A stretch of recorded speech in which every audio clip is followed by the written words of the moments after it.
Okay, so today I'm going to be telling you guys a little bit about premature birth and the effects that it has on the baby long-term and short-term, and just kind of like give you an idea of the severities of preterm babies.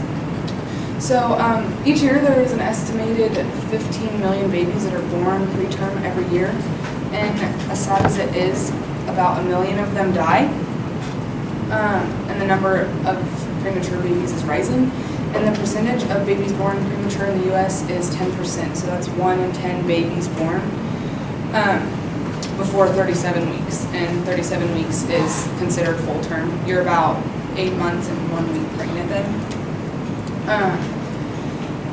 There can be like a lot of issues that happen to your baby if they're born premature. A lot of them have to be in the NICU, which is Neonatal Intensive Care Unit, and they're hooked up to a whole bunch of monitors, and a lot of them have oxygen tubes. So these are the severities of preterm. Late to moderate preterm is 32 to 37 weeks, and that's when I was born. I was born at 35 weeks. The second is called very preterm, which is anywhere from 28 to 32 weeks, and extremely preterm is less than 28 weeks. The earliest a baby can survive is 22 weeks, which isn't very far along at all. That's like 5 months. And the age of viability is 24 weeks.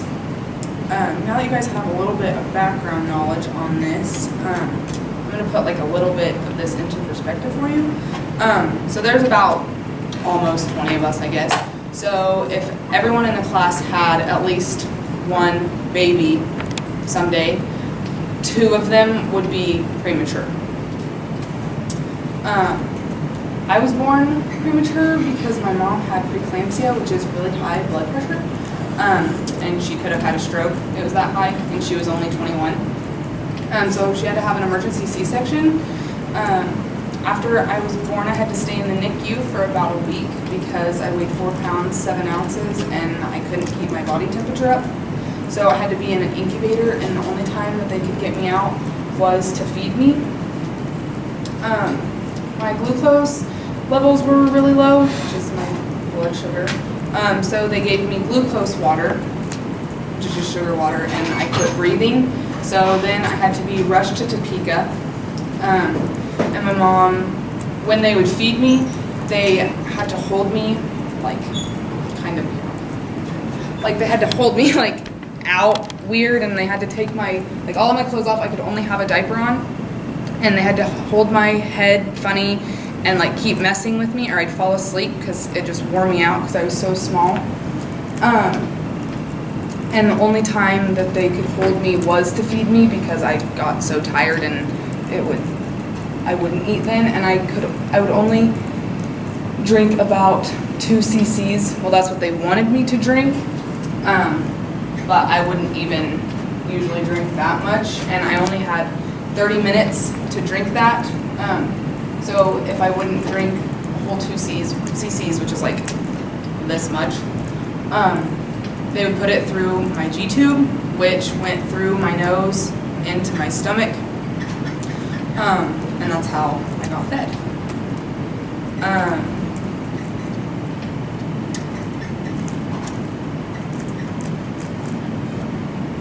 Since I think like a lot of medical things can happen to babies when they're born preterm, and it can like stay with you throughout your whole life. For me, as an example, I was really sick as a baby and as a kid, and I'm still really sick, and like my immune system just didn't have enough time to really develop. When I was born, I weighed 4 pounds, 7 ounces, and I was only 18 inches long. I could wear preemie clothes, and I like drowned in them. They were huge. My mom said she could put like baby doll clothes on me, and they were still big. When I quit breathing, they flew me to Topeka, so my mom didn't get to see me for 3 days because she had had a C-section, and she had to get released from the hospital, and I was born in Clay Center, so she had to drive to Topeka after that. Now that you know a little bit more about my experience, I'll tell you a little bit why babies are born preterm. There are a lot of things that play into the mother's health, and the mother's health is the biggest issue of babies being born preterm. Diabetes and gestational diabetes is a big factor of a baby being born early.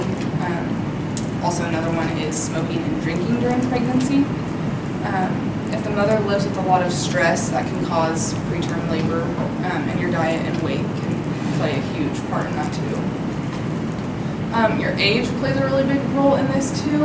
I found this really interesting because I did not know this.